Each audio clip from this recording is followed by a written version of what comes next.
मयूरभंज जिला रायरंगपुर स्थित मौलढियाठारे सांताली संप्रदायर लोक माने आज 108तम सुनाराम सोरेन को जन्म जयंती दिवस पालन करिसेंती। सुनाराम सोरेन आदिवासी लोक मानक प्रथम वकील और आदिवासी मंत्री मध्य थिले। सुनाराम सोरेन इंग्रेज शासन काल से आदिवासी मानक हक पाई लड़ी थिले। सुनाराम सोरेन को जोगु आदिवासी झियो मानक पाठ पढ़िबा पाई स्वतंत्र आश्रम रो व्यवस्था करिथिले।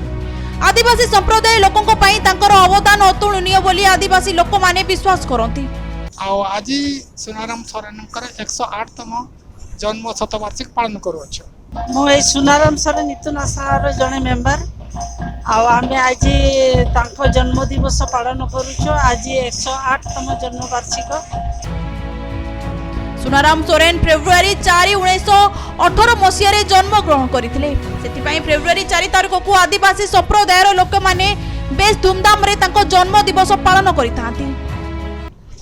सुनाराम सोरेन तिकिन दो दाम कम हेसला रे किन जन्म लेना। अकिना जन्म माह गे तेहेन मानाव सतो कना। अकिना जन्म माह दो 4 फेब्रुआरी 2018 रे ओना जन्म माह गे तेहेन अकिना नोआ तेहेन बन मानाव सतिया। आर नोआ अकिना nyutum ते नोआ आसरा मिट बेरेट आकाना। আজি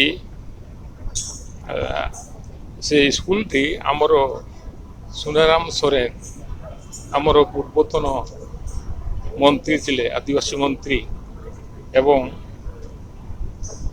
से प्रथम आदिवासी नेता थिले। रायरंगपुर परेश चंद्र सोडंगी को रिपोर्ट मानी टीवी।